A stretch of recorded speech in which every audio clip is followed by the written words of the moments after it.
What's up, guys? Welcome to A Reseller's Life. This is Chris, your host. This is the morning mastermind call. And today I have a really cool topic for you guys. It is the 200 rule. So, I have been doing homework and a purveyor of reseller information for almost 3 years now. And I've come up with this plan that does work. And it's called the 200 rule because whatever your income is that you're looking for per year, let's just use 50,000 as an example. That's sort of like the middle income for Americans. Um, and you list 4 times per week, 4 times a week times 50 is 200 times, then this is what you would normally work at a job. So I find a lot of professional jobs, let's say like a fireman or a nurse or jobs that are very specialized, are often only 4 times a week with more rest. If you have like a 9 to 5 job where you flip burgers, that's more 9 to 5 with an hour commute each way. But so 4 times a week is your listing schedule. So whatever you can list in a day times 200 is your income. Pretty straightforward way to do it. So if you can list $100 worth of profit a day, that's a $20,000 a year income, which is about minimum wage. So if you guys are looking at what a minimum wage reselling job would look like, it's listing and selling $100 profit per day. Very few resellers actually can reschedule or can sell 365 days a year. That's not really how it works. You might ship every day, but as far as listing, whatever you list every day times 200, that's a good estimate of your income. So if you're looking to do $50,000 a year, which is very common, that's 250 a day. Okay, let's break this down really simply. 250 a day. Now, how many items is that? Is it one $250 item? That would be like a rare piece. Yesterday, my wife and I spent a couple of hours looking through the designer section at Barney's New York is going out of business or bankrupt. So we were looking for home run items. We found one pair of Prada shoes that has an MSRP of 800 that was selling for 138 and sold for around 400. So that's one item that would have reached a 250. Although it took two people several hours to find one item at a place that was going out of business. Right. So if you guys are in places where things are blowing up or there's disaster or there's blood in the streets, somebody's moving, it's gonna be easier to find stuff that has a higher margin. If you're wearing a suit and tie and you're calling up wholesalers and manufacturers and liquidators, chances are there's no blood in the streets. You're not gonna have crazy margins. You might have a $5 margin. So now you need to sell 50 of those, or sorry, list 50 of those 4 times a week to do it. And this is why replenishables do so well, because those 50 items might just be one SKU, right? So this is the breakdown, but it's very different doing that. So your schedule has to equal listing X amount per day. And that's the part I want everyone to work on today and this week. And that's the topic of our conversation. Let's start with Ty. Ty, good morning. Thank you for joining us so early. I know it's in the teens where you are and 50 where I am. Um, do you find it harder Morning. to get going when it's cold? Um, yes and no. Uh, it's harder to get out of bed, um, but really once you're up, you're really motivated to get dressed and get moving because you warm up fast. Yeah. That's like taking a cold shower in the morning, which I can't do. I did it one time. It was crazy. You're ready to move. So, how do you break it down? Do you list every day? How do you break down your week for listing? Since I work a full-time job, usually it's kind of hit and miss as far as taking pictures goes. Um, and sometimes even the listing can be hit and miss, but trying to establish some good routines as far as at least 5 to 10 items a day. Um, we also sell on our own website, Amazon, and Facebook. So my main goal is to get 5 new wholesale items up on our website 5 items listed on Facebook, and 5 items created in eBay, and um,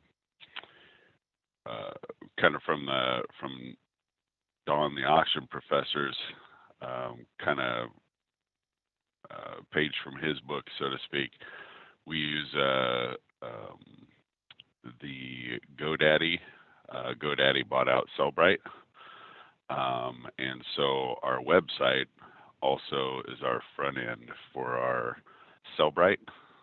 Um, so I can create an item, create a product, and I can push it to both Amazon and eBay.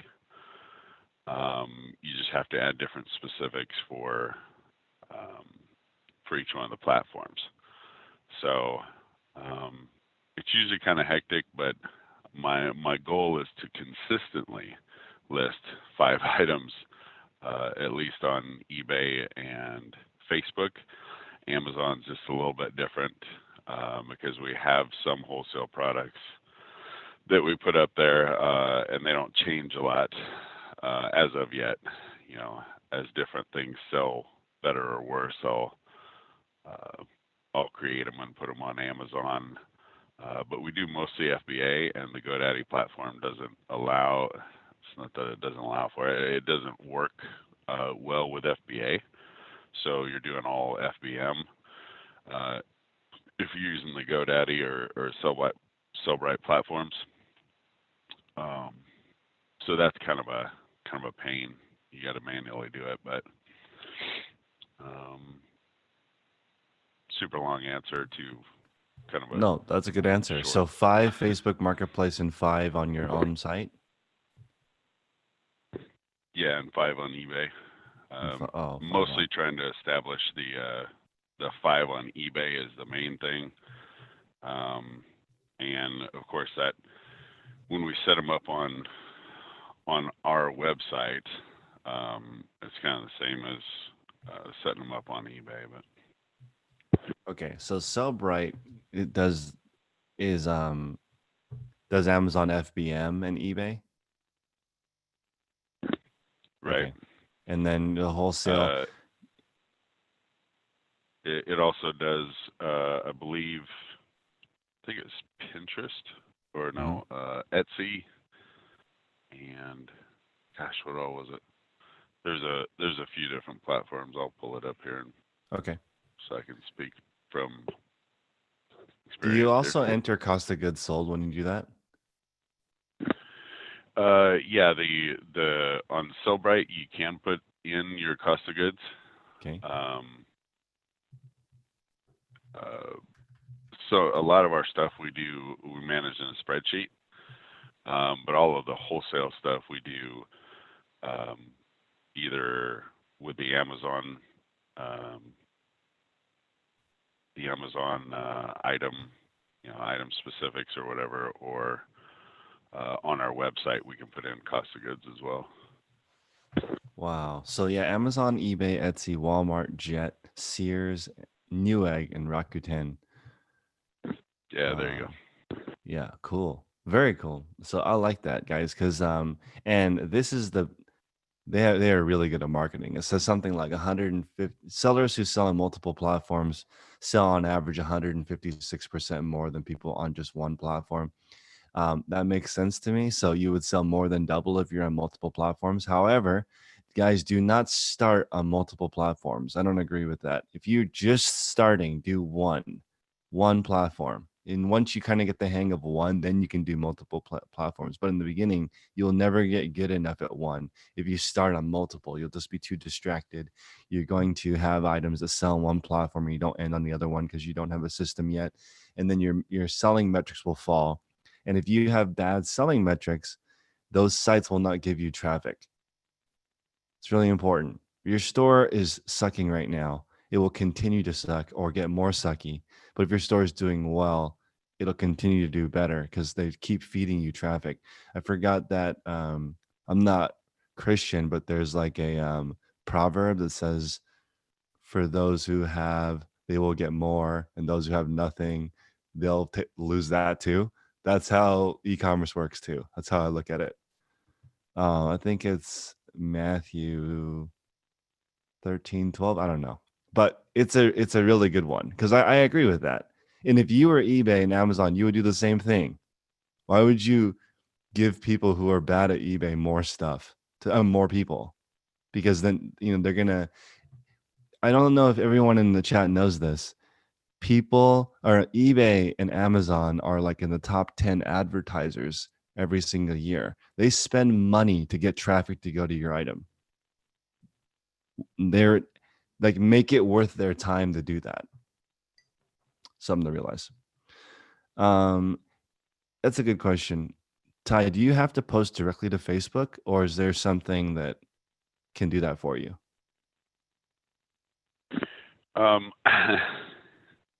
Funny you should ask. We have like a little local, local area auction, like a dollar auction kind of setup.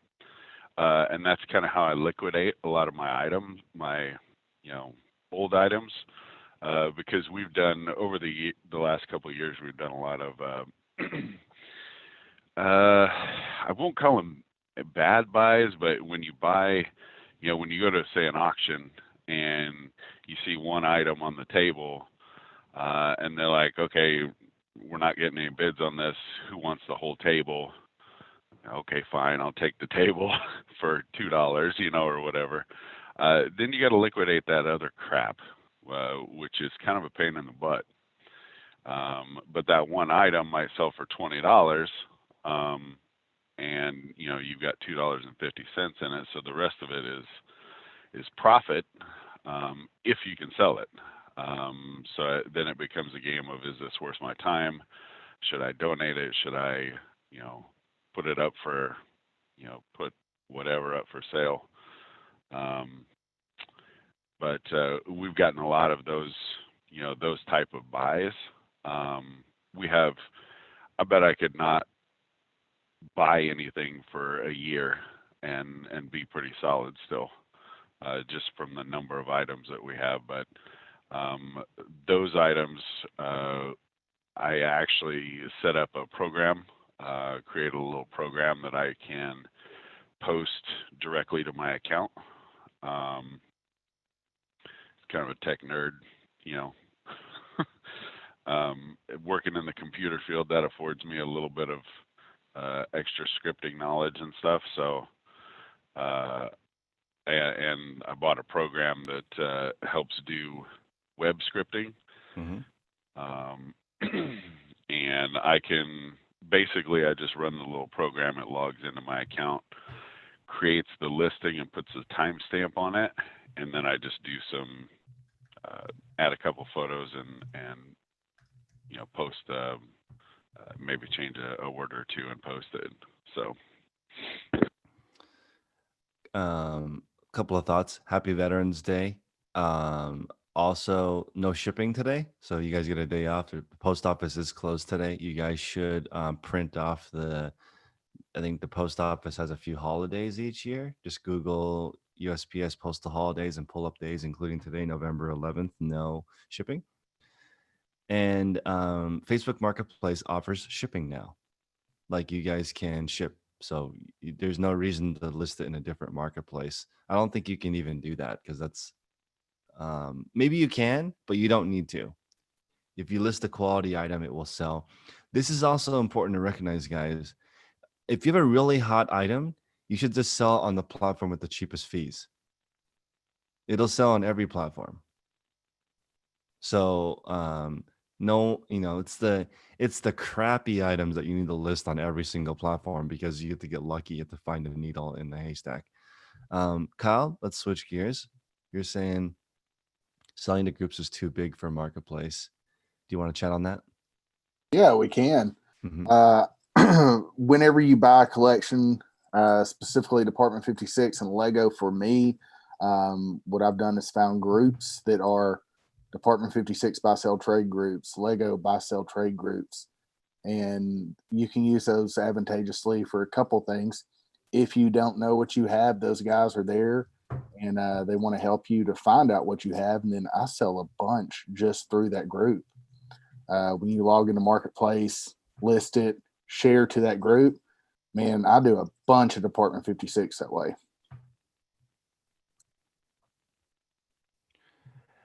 Cal, do you have a average listing amount daily figured out? What do you think you could do in a day, listing wise, profit wise?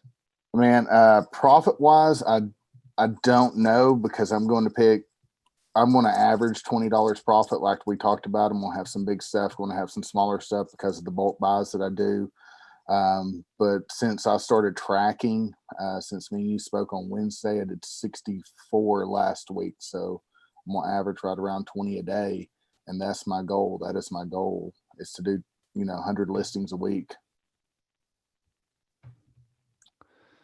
And 100. Okay, yeah, that's the number. Let me break this down real quick.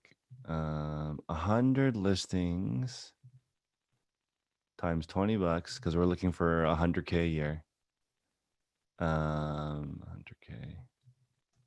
So the 250 rule means $400 profit a day. So 400 a day. So that's 20 items a day, 4 days a week. That's actually your ideal schedule that you should work for. And to spend the rest of the time looking for those items. So this is great, guys, because you can just take a look at your day. Maybe you're only listing one or two items. Let's say you're listing 2 items a day that are $20 profit, and your goal is 20 because you have a 6-figure income goal like Kyle. Then it's pretty easy to look at it and be like, I'm 10% of the way there. And now you know, like, what does it actually look like? Everyone should know the price they have to pay to reach their goal.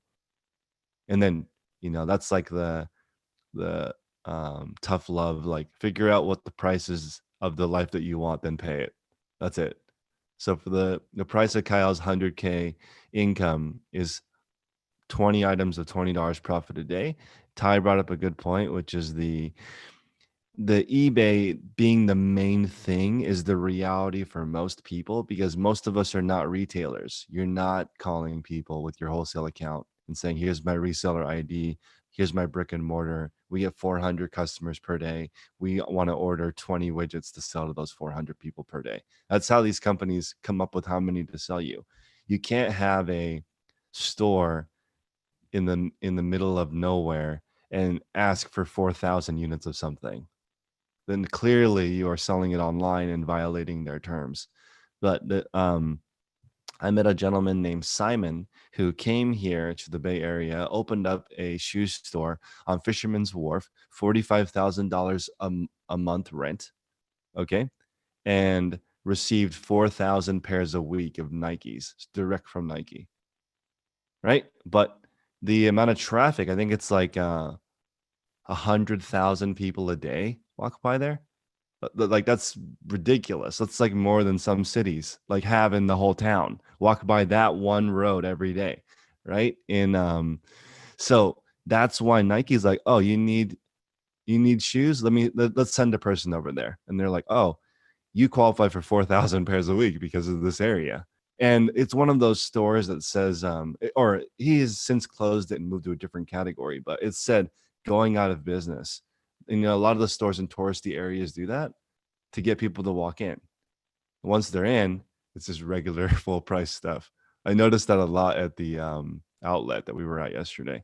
They're advertising up to 90% off in the store, and there's like 2 items that qualify for that. But we're already in the store, so joke's on us.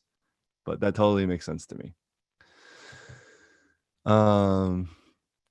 Oh, and you know what that looks like? What it was just rows and rows and rows of boxes stacked all the way to the ceiling. That's what this retail store looked like.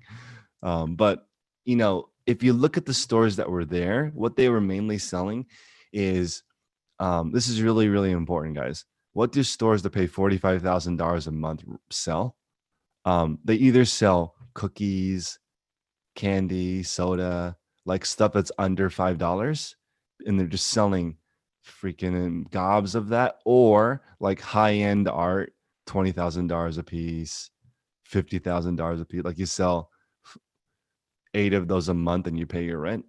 But you need 100,000 people to see it to sell 1 or 2 per month. That's like the 2 things: either really, really cheap souvenir crap or the high end. It's exactly like eBay. Yeah, $45,000 a month rent. That's scary. This guy had some of the shoes that came in from Nike were damaged. He would sell those at flea markets. But again, it's the same problems, but another zero, more zeros. So now Kyle has a plan. 20 $20 profit items a day, 4 times a week. He has to spend the other days of the week looking for that. Then you have to come up with a schedule to get it, to get those items in. Then you're good to go. So that kind of makes me think of another important thing, which is you could just buy a lot of something. Take out the 2020, let's see, what is that per week? 50? Wait, hold on a second. Oh, it's 100. I'm sorry. Take out the $120 items per week, then get rid of the rest of it in just one big swoop. I actually could do that right now, but I think eventually people, when you resell, you can find a liquidation or wholesale lot person or company and get that. The thing is, how quickly could you get rid of the other crap? You drop that stuff at your local auction and have them sell it. There you go. You drop that stuff off at your local auction, just get what you get. That's smart. I've actually been thinking about doing that exact thing. Just take, because we're friends with a bunch of the auction. We've actually got a hack, if you will.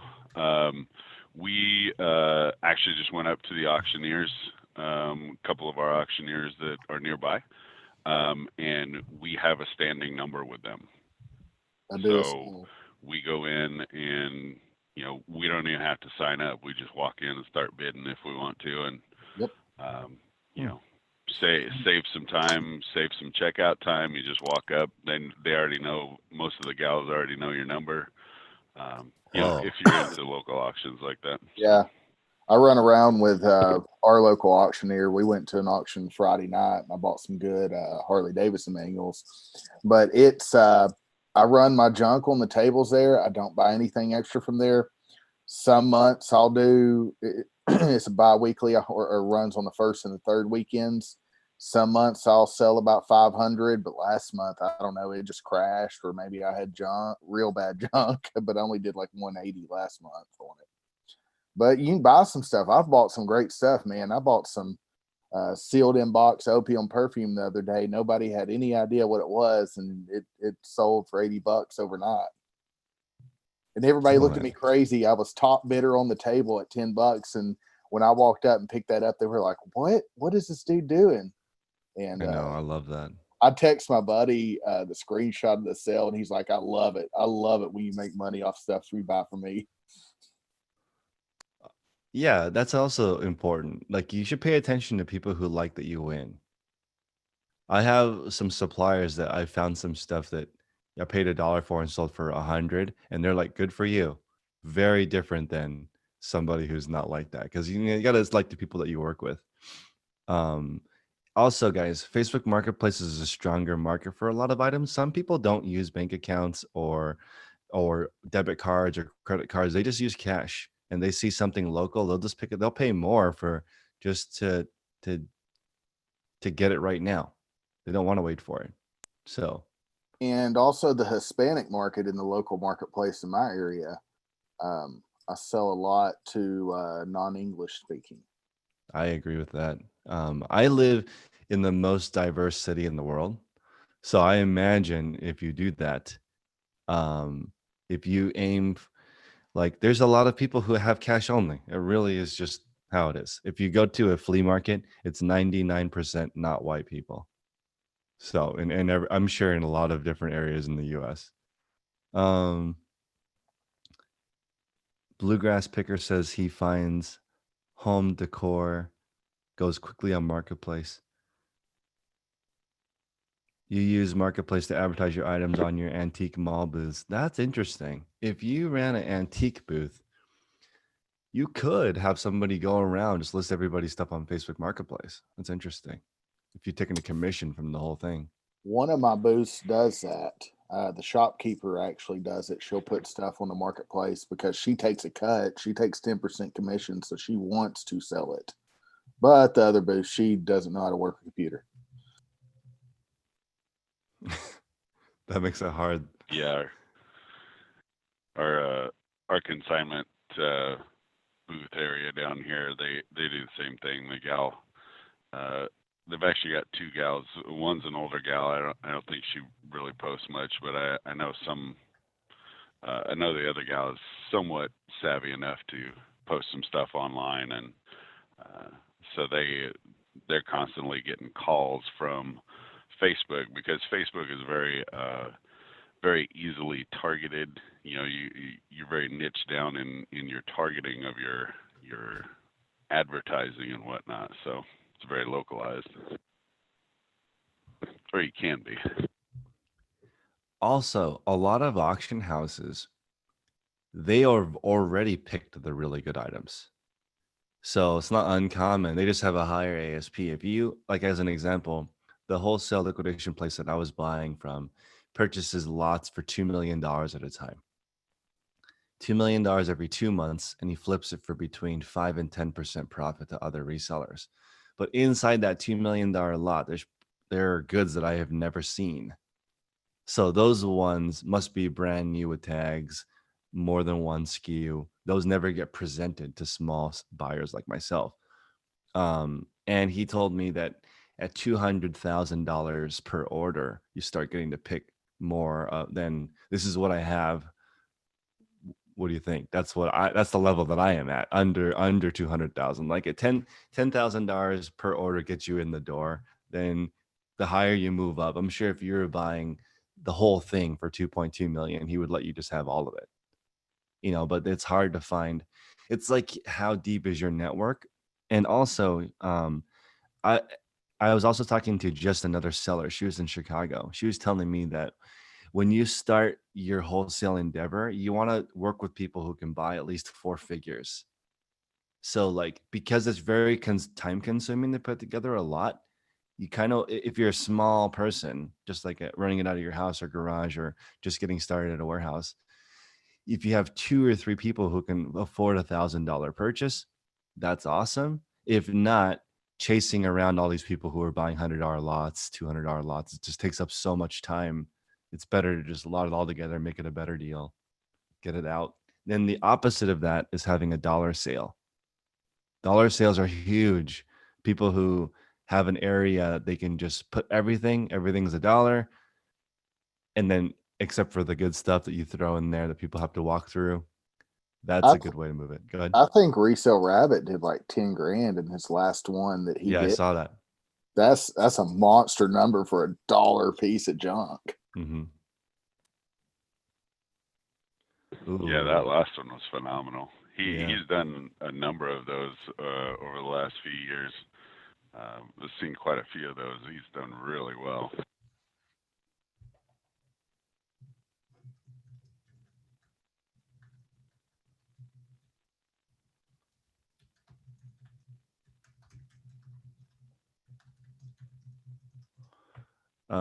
The lower cost buyers complain that the lot has no good items. That's a good point. You kind of want the lot to be big enough that there's some home runs in there too. Kevin, put your store name in the chat. I'll do another one after this call. Any tips or guidelines for a mom of 3 kids, 5 and under, and homeschooling, but willing to hustle hard and create a second income for your household through reselling? Yes, lots of tips. So the tips are the same regardless of if you're a mama or not. It's to come up with a schedule and a plan. You have to consistency trumps intensity almost always. So, like, working really hard for a week or two does almost nothing, but working consistently over a year or two is very different. Like, your store will be really solid if you just work on it. And every single large scale company starts small scale anyway. Thanks, Kevin. I'll take a look at that after this call and resend it to you. Oh, that's also interesting. Justin was saying you can build the customer waste that can't wait till the next sale. That works absolutely for this. If you just become known for a few auctions per week, a few lots per week, you You can build up that customer base.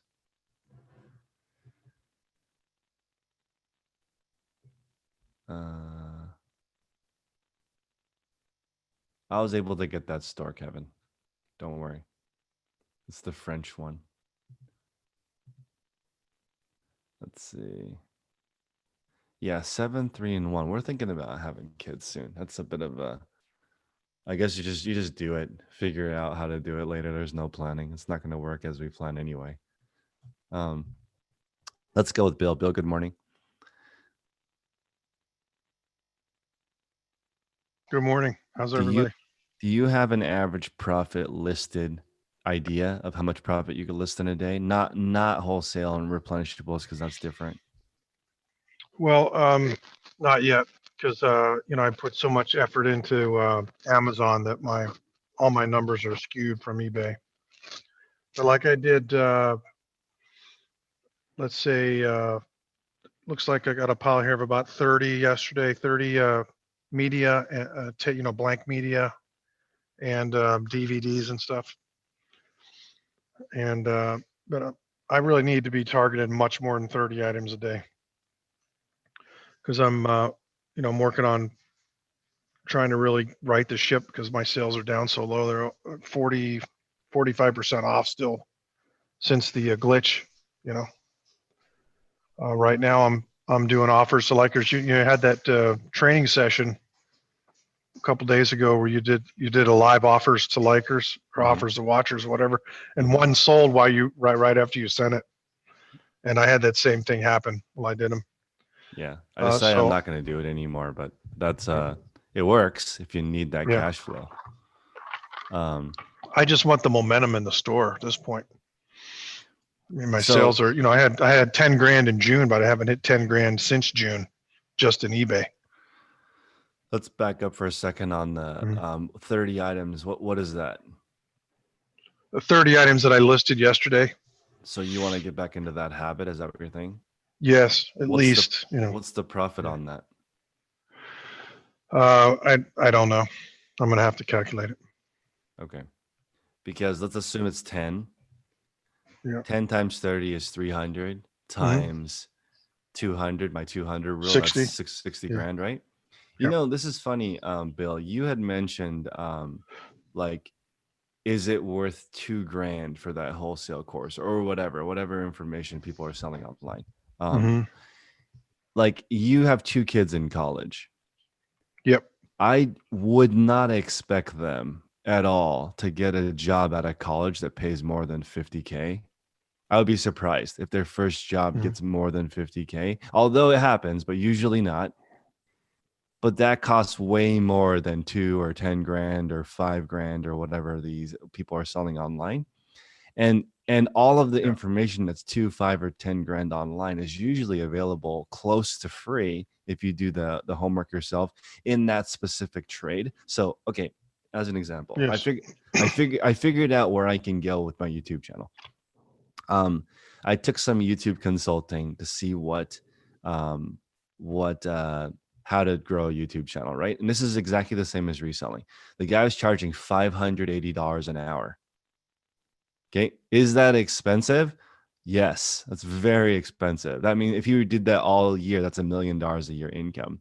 But he basically gave me some advice that was worth it, which is when you want to make a YouTube channel or resell, you basically copy the best, right? So he gave me an example of how to do that. So what I need to present to you guys, this would be very useful. If I went to Resell Rabbit and I'm like, I talked to him and then I wrote down what he's doing that works and then presented that in the shortest video that I could. That is the best video that I can provide for my audience, which is, hey, let's copy the best. Let's copy these people who have 7-figure, 8-figure stores.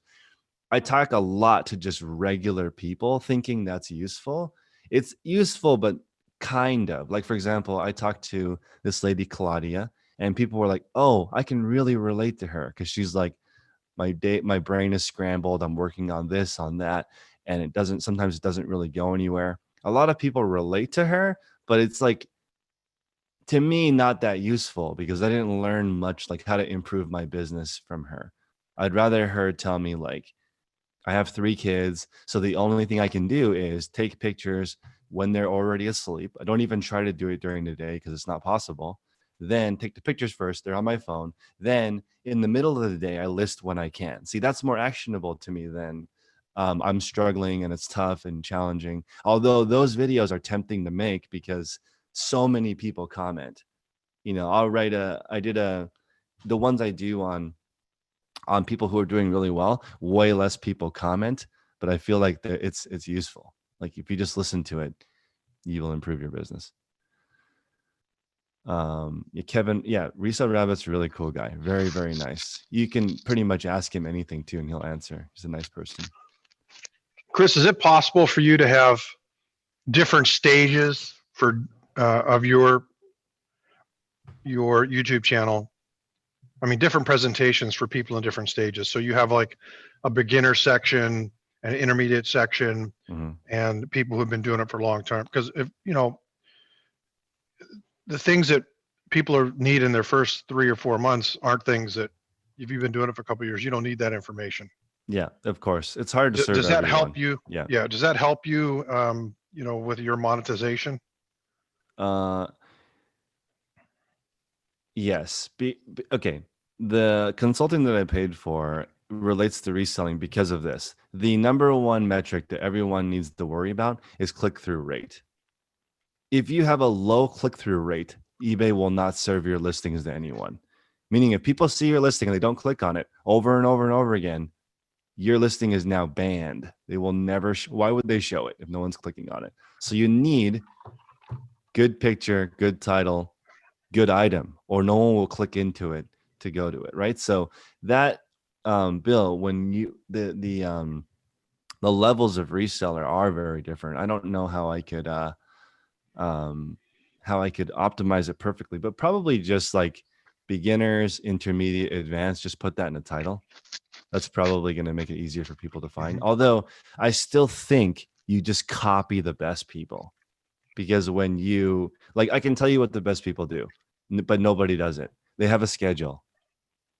Nobody has the people who have a schedule versus the people who don't. Like somebody put in the chat that they're constantly being interrupted. I'm not being constantly interrupted. You can't reach me when I'm doing stuff that's important.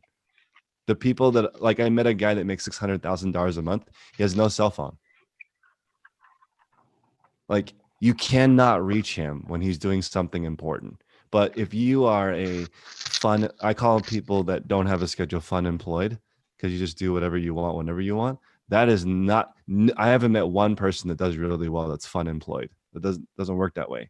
No one randomly is good at reselling. So I would teach a beginner the exact same way as somebody's been doing it for 30 years. Like, how tight is your schedule? Do you do something different every day? Because if you do something different every single day, chances are you're not very good at it. See, let me make a comment for you though. From my perspective, what's great about your training and your channel is number one, your credibility.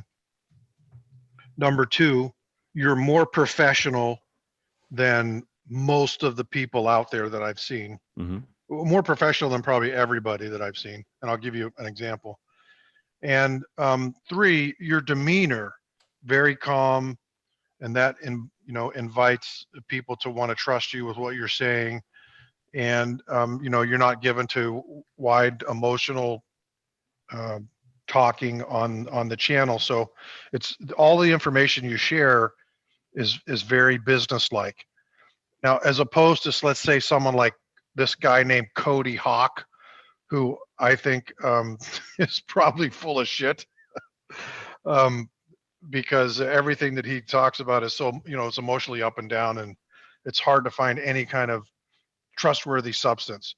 So you have this high degree of credibility that works for you. So that's just my own opinion about, what keeps me coming back to the channel, because I know that every time that you're on, I'm going to get something that's going to be very helpful to me.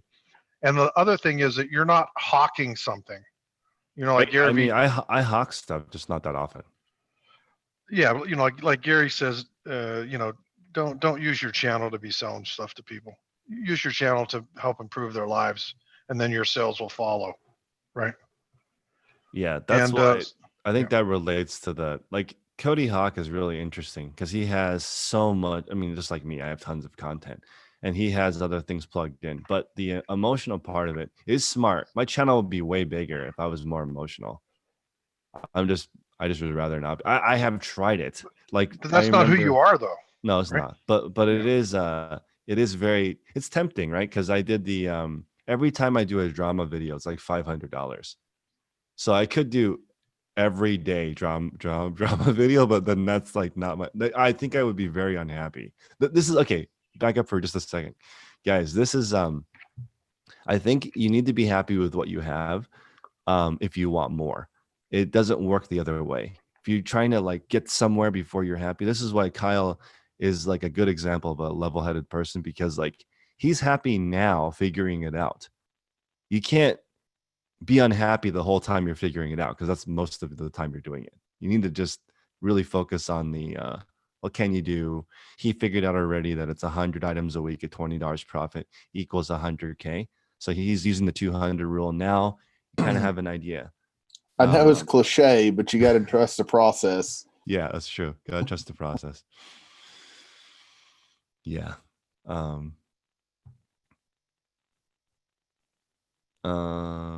Oh yeah, that's also, let's see here. But I will say, oh yeah, I want to, the process works. So that's really, it's also important to recognize that almost every process does work if you improve it as well. Because the reason why diets work, period, is just you just start tracking what you're doing. All diets have some kind of scheme that you're supposed to do, and they all work because you just start paying attention to what you eat. Like if you, yeah, if you just write down what you do, that's like the best advice. Yeah, Stan Efferding, he's a big guy, big weightlifter, and his deal is with his vertical diet is compliance is a science. It doesn't matter what it is, as long as you stick to it and you are consistent in it, it's going to work. So when you start doing all the other crazy stuff, nothing works, and that goes with business as well. Yeah. Shazad said success does not bring happiness, but happiness brings success. You know, what happiness brings, in my opinion, is consistency. If you are happy doing what you're doing, then you keep doing it. And that's why they say follow your passion. But like the people who are passionate about the process, that really is the key part. Like, and also if you are passionate in something that has a high click-through rate, that helps a lot.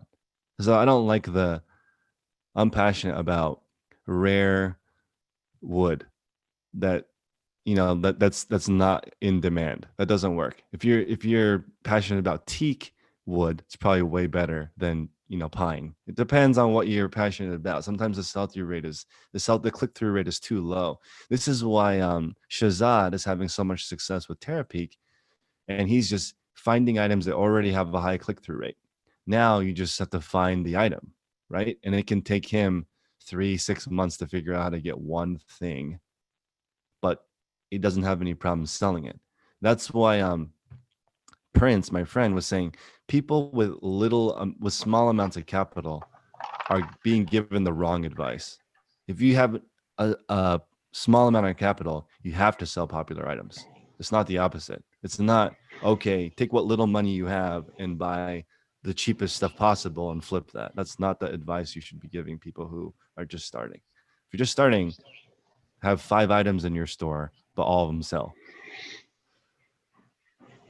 Chris, Yep. what is the in the reselling area for YouTube? What's the highest monthly generator? The channel that generates the most, and what is that number? Is that 10,000 a month, 20,000 a month, 5,000 a month? What do you mean? The most profitable reselling channel. The most profitable reselling channel is Kevin David's channel. And what do you think he makes a month from his channel? He makes between 10 and 17,000 a day profit 10 and 17,000 per day. It's like a 5 million a year profit. That's I never even crazy. heard I of the didn't- guy. What's he sell? He sells on Amazon. He's an Amazon seller. All of the big reselling channels that make a lot of money talk about Amazon. Is he making most of that from his courses then, Yeah, for or sure. is Yeah. it okay? Yeah. I was just shocked to hear Actual Amazon sellers, I would say the largest stores, most of the largest stores have some content on YouTube. A little bit. Not like a lot. Under 10 videos. Most of the stores that Yeah, you plug him into YouTube, and the first thing that comes up is join his ninja course. Yeah, he makes between 10 and 17,000 a day. And he is the definition of rip off and repeat. One of R&D stands for rip off and duplicate.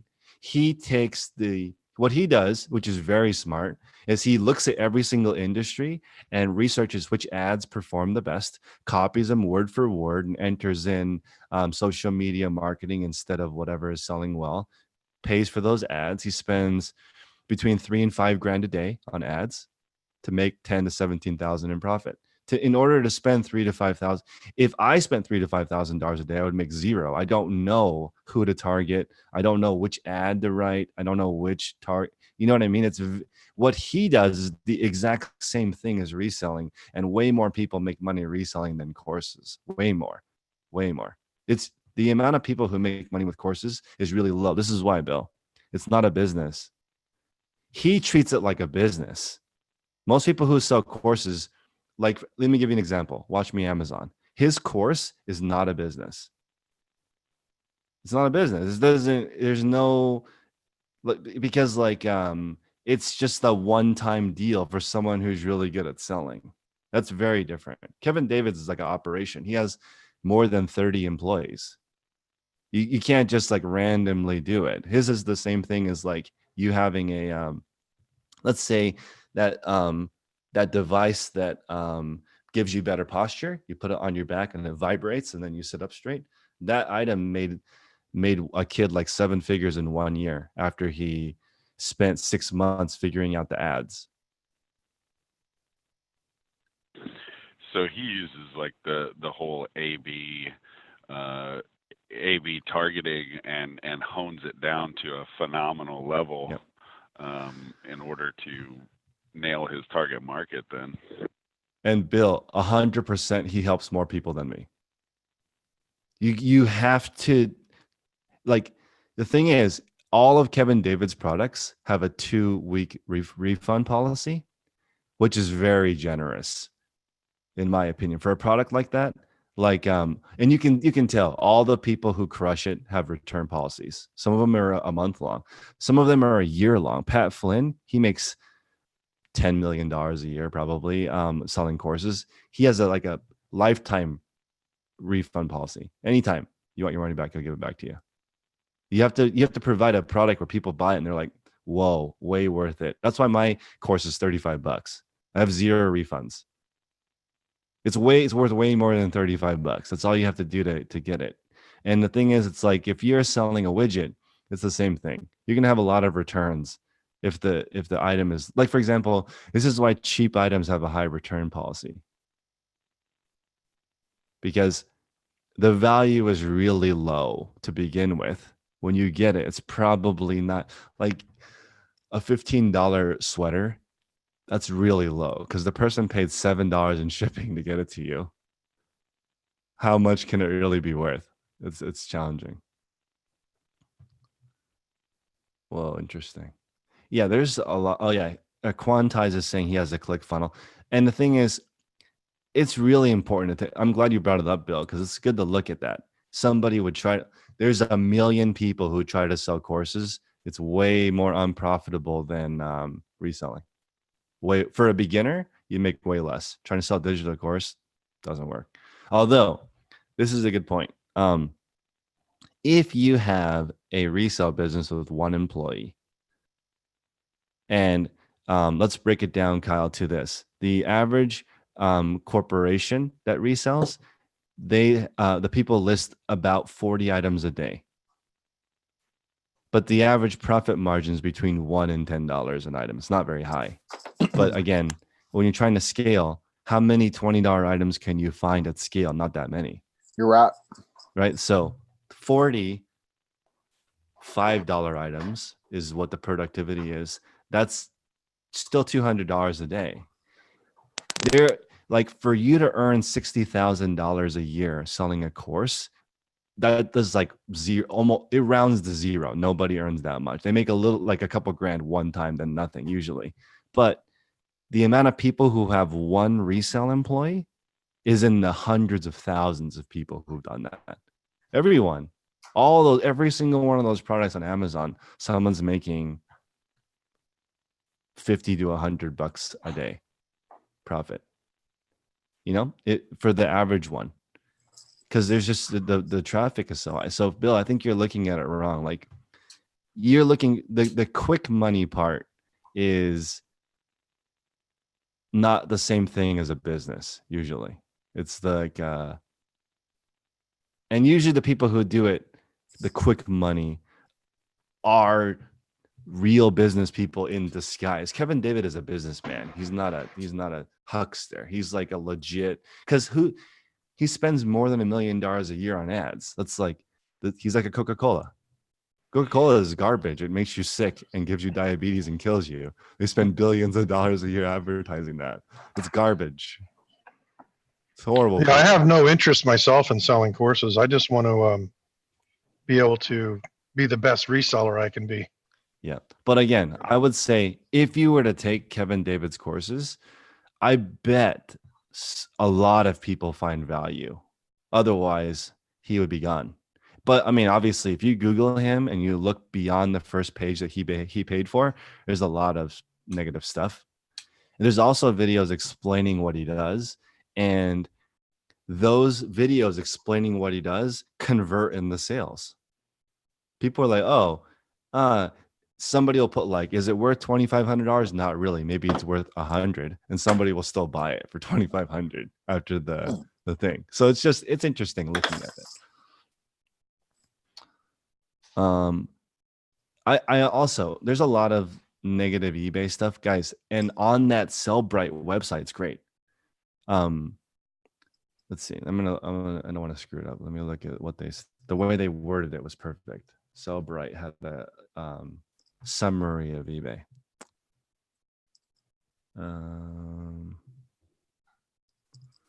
It says, here we go.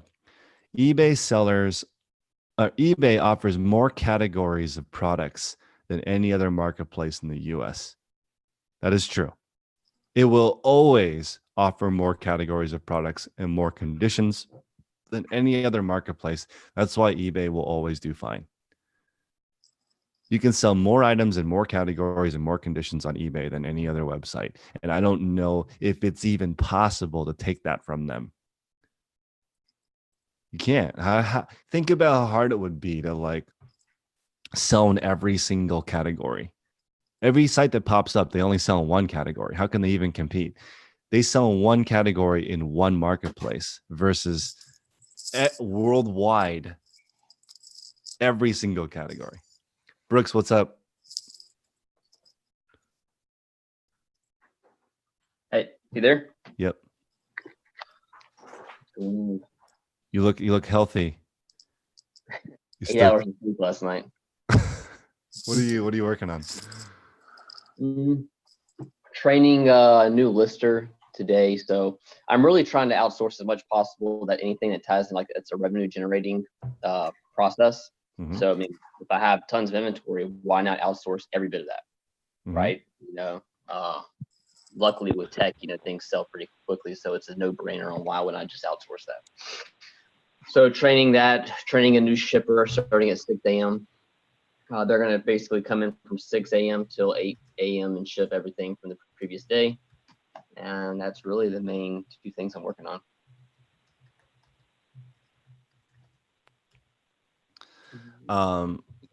What's her face? Thankful and Bless is asking if we can talk about Q4 and what we should be doing now. Sure. What we should be doing right now is prioritizing gifts.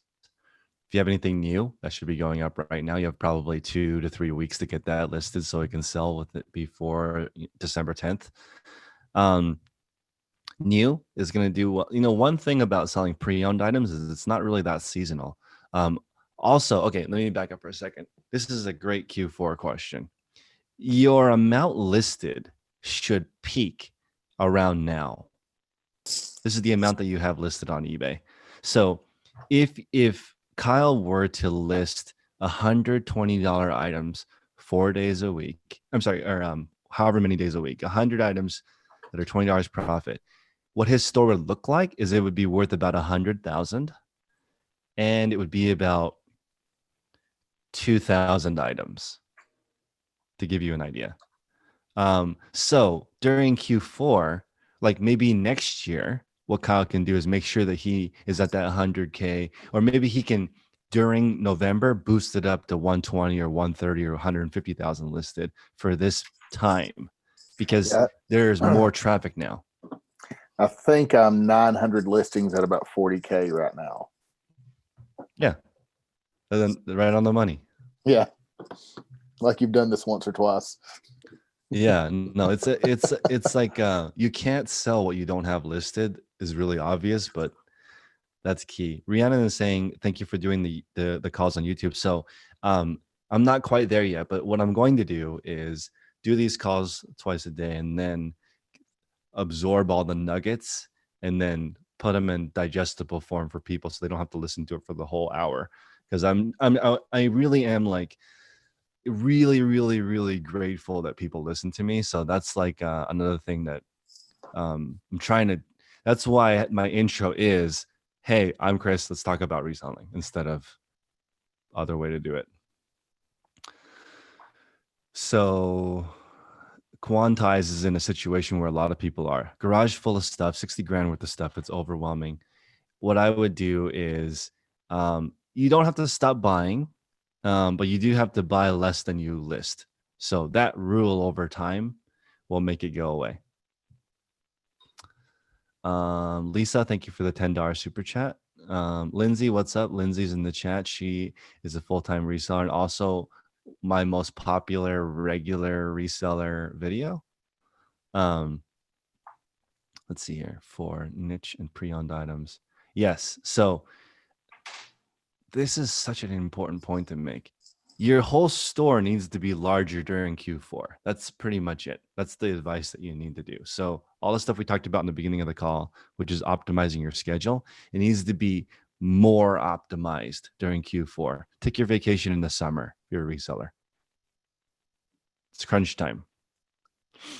4,000 listings at 200K. Nice. So Dave B is in the chat.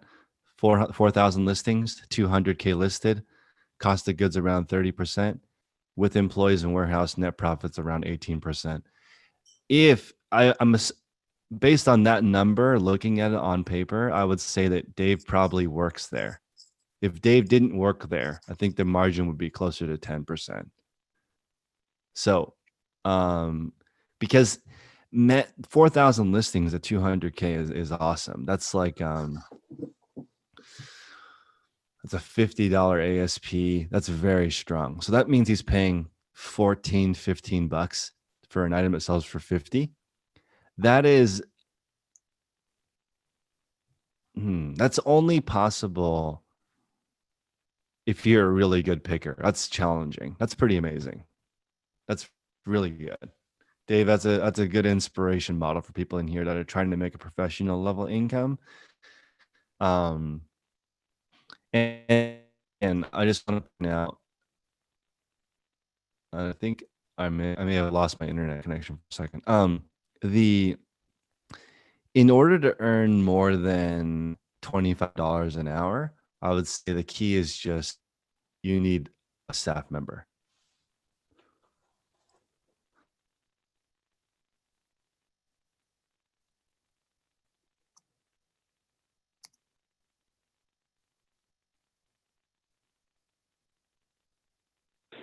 I think we lost Chris.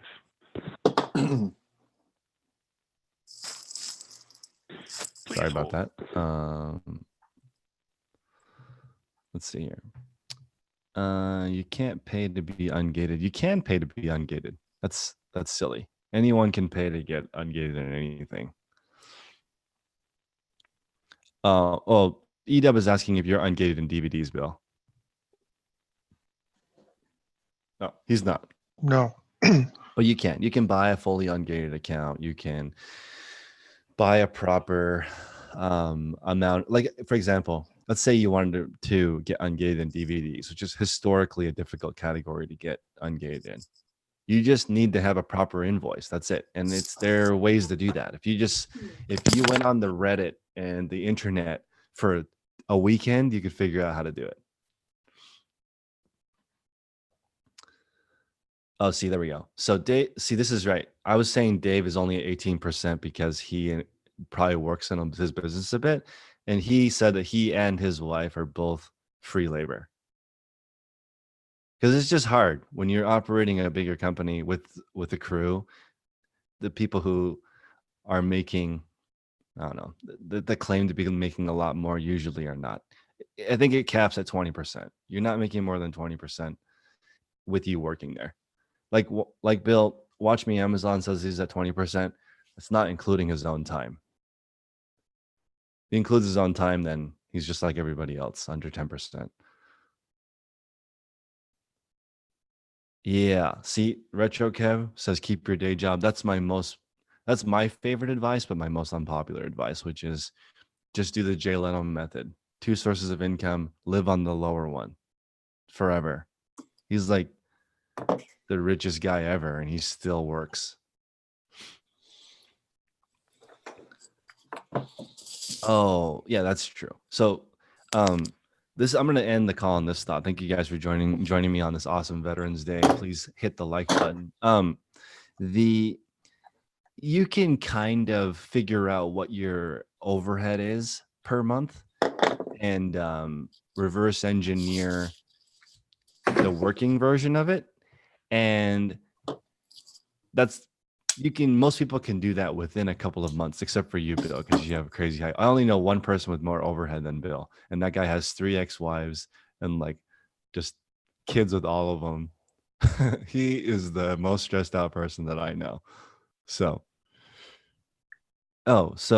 Jack in the chat is saying that Amazon did recently change a few things with ungating DVDs. Awesome. Yeah, I think that might be Lucky Roots. If you guys were looking for a code for List Perfectly, I don't have one. I'm not an affiliate with them. I just did that video because so many people were asking about List Perfectly. So just go to their website and try the service. I like them. I think that when you are reselling, just like Sellbrite said, people who sell multi-platform sell more than double people who only sell on one platform.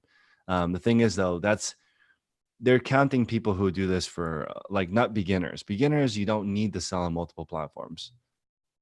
Especially if you sell popular items.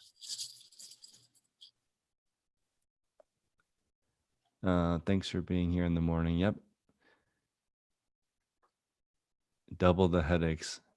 I know. So, yeah, I would say that reselling by yourself does create a lot of loneliness. I think that especially in the Amazon groups, for some reason, there's just like some super miserable people. I don't know how to. I think if you're just hanging out by yourself, looking at spreadsheets of products for multiple years, you're just kind of a soulless person at that point. It takes a lot out of you doing that. Because Amazon is more numbers based. It's not as fun. It's good to have a good crew. Yeah, so that's probably a good takeaway and a good place to end the call. If you guys are reselling, try to find some reseller friends. That's important. One reseller friend is gonna, is worth the world when it comes to this, because your significant other, your kids, they probably don't care. So like you talking to them about reselling, you probably are like, go away. That's my reaction when people are talking about stuff I don't care about. But yeah, I'm going to take off. Everyone enjoy your day. Get some listings done. No shipping today. I'll see you guys this evening if you want to hop on. Take care.